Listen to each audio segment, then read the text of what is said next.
Shalom, apa kabarnya? Bertemu lagi di Habatus, hidupku bagi Kristus. Hai adik-adik, hari ini Bu Yohana akan menyampaikan renungan yang luar biasa dari Yesaya yang ke-28 ayat yang ke-23 sampai yang ke-29. Wah, pendek ya. Tapi walaupun pendek, Tuhan mengajarkan kita tentang sesuatu yang hebat. Tapi sebelum kita belajar, kita akan berdoa dulu. Tuhan Yesus yang baik, kami ucap syukur karena hari ini kami diberikan kesempatan untuk belajar firman-Mu. Ajari kami supaya mengerti, memahami, dan melakukannya dalam hidup kami. Dan hanya di dalam nama Yesus kami percaya berdoa, haleluya, amin. Adik-adik semua, hari ini kita akan belajar tentang kebijaksanaan Tuhan. Apa itu? Kita akan belajar. Makanya ayat yang ke-23 mengingatkan kita semua, pasanglah telinga dan dengarlah suaraku, perhatikan dan dengarkanlah perkataanku. Adik-adik pasti pernah ditegur oleh mama, papa, bilang, hei dengar, kalau mama sama papa lagi berbicara, dengarkan baik-baik. Kenapa? Karena adik-adik tidak mendengarkan, adik-adik tidak mengerti. Begitu juga saat di sekolah, kalau adik-adik tidak memperhatikan guru, adik-adik tidak akan bisa memahami apa yang dimaksud oleh guru. Coba kalau adik-adik sedang ngobrol sama temannya kiri atau kanan, tapi sedang pelajaran, saat ditanya kira-kira bisa apa enggak? Rata-rata tidak bisa karena tidak memperhatikan. Makanya ayat 23 ini mengingatkan kita, Tuhan sedang berbicara nih, ayo dengarkan. Telinganya telinganya dipasang. Oh, telinga saya sudah nempel Bu Yohana. Bukan, maksudnya benar-benar disimak, benar-benar didengarkan. Tuhan memberikan satu pelajaran hari ini, ayat yang ke-26 mengenai adat kebiasaan ia telah diajari, diberi petunjuk oleh Allahnya. Jadi kalau adik-adik nanti membaca semuanya, ini cerita tentang Pak Tani. Bagaimana caranya Pak Tani bisa menanam, akhirnya bisa memanen. Siapa yang ngajarin Pak Petani? Harus membajak tanah dulu, harus dialiri air dulu, harus dikasih pupuk dulu.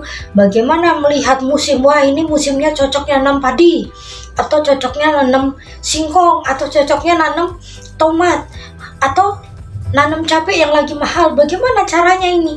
Nah, kira-kira siapa yang ngajari? Semuanya diajari oleh Allah.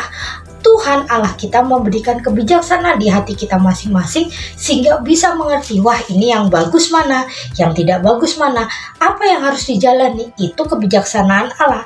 Makanya Allah di ayat 29 mengatakan, dan ini pun datangnya dari Tuhan semesta alam, ia ajaib dalam keputusan dan agung dalam kebijaksanaannya. Adik-adik, segala sesuatu yang adik-adik bisa hari ini adalah itu berkat dari Allah. Suatu hari anaknya Ibu Yohana berkata, Mama, talenta itu apa? Loh, kenapa kamu nanya tentang talenta? Ibu Yohana tanya gitu. Iya, karena di waktu belajar firman Tuhan ada kata talenta. Oh, talenta itu artinya ada dua. Pertama tentang mata uang, yang kedua tentang kemampuan atau bakat. Nah, setiap orang dikasih talenta masing-masing oleh Tuhan. Nah, talenta ini harus dipelihara, harus ditingkatkan, tidak boleh hanya diam saja. Masih ingat nggak waktu perumpamaan tentang talenta? Ada yang 1, ada yang 2, ada yang 5. Yang 5 dimulai diputar dan akhirnya mendapat 5 lagi. Bukan diputar begini ya, dia sudah mulai berdagang dan menghasilkan 5 lagi. Nah, yang 2 pun melakukan itu, uangnya itu dipakai untuk berjualan dan akhirnya mendapat keuntungan yang 2. Tetapi yang punya 1 talenta, dia takut hilang, dia sembunyikan di tanah, ditutupin, dan dia tidak dapat apa-apa.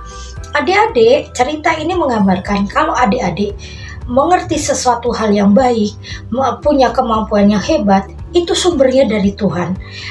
Bagaimana cara kemampuan itu bisa naik, meningkat, berkembang? Caranya adalah adik-adik mulai mendorong diri adik-adik untuk terus belajar, untuk terus mencoba, sampai adik-adik berhasil. Dan semuanya itu atas tuntunan Tuhan, sehingga adik-adik memiliki kemampuan lebih dan lebih lagi. Contohnya tadi petani, bagaimana cara petani mengerti cara menanam yang baik? Diajari oleh Tuhan, mereka mencoba terus, akhirnya mereka mempunyai cara yang hebat untuk menanam dan akhirnya bisa memanen dengan baik. Begitu juga dengan adik-adik, mulailah dekat pada sang sumber berkat. mulailah dekat pada Sang punya talenta, sehingga Tuhan akan membentuk engkau menjadi pribadi yang hebat, punya talenta yang luar biasa, dan menjadi berkat bagi banyak orang. Seperti Pak Petani ini, memang awal-awalnya pasti jatuh bangun, dicoba gagal, tapi jangan pernah menyerah. Makanya Allah mengingatkan kita di ayat terakhir, dan ini pun datangnya dari Tuhan semesta alam. Ia ajaib dalam keputusan dan agung dalam kebijaksanaannya. Jadi carilah Tuhan selama engkau masih sanggup mencarinya. Ketuklah maka pintu dibukakan, carilah engkau akan mendapat. Jangan mudah menyerah, jangan mudah untuk patah, jangan ngambek, jangan pundung, tetapi mulailah tanamkan dalam dirimu bahwa harus dicoba lagi, gagal harus dicoba lagi, sampai engkau bisa mengerti bagaimana caranya. Nah, adik-adik, firman Tuhan hari ini mengajarkan kita untuk mencari Tuhan, mencari kebijaksanaannya, sehingga kita mengerti bagaimana harus melakukan segala sesuatu di dalam hidup ini. Jangan pernah menyepelekan Tuhan ya. Sering-sering berdoa, sering baca Alkitab, dan jangan menjauhkan diri dari pertemuan-pertemuan ibadah, sekolah minggu, ibadah di gereja. Jangan pernah di skip ya. Selalu datang, bukan hanya karena untuk memenuhi tugas dari sekolah, tetapi karena dari kecil engkau harus mendengarkan kebijaksanaan Tuhan lewat firman Tuhan dan melakukannya dalam hidup sehari-hari. Mari kita tutup Alkitab kita berdoa. Tuhan Yesus, ajari kami terus mencari kebijaksanaan-Mu sehingga kami terus bergantung pada Engkau. Ajari kami berharap pada Tuhan, tidak berharap pada manusia.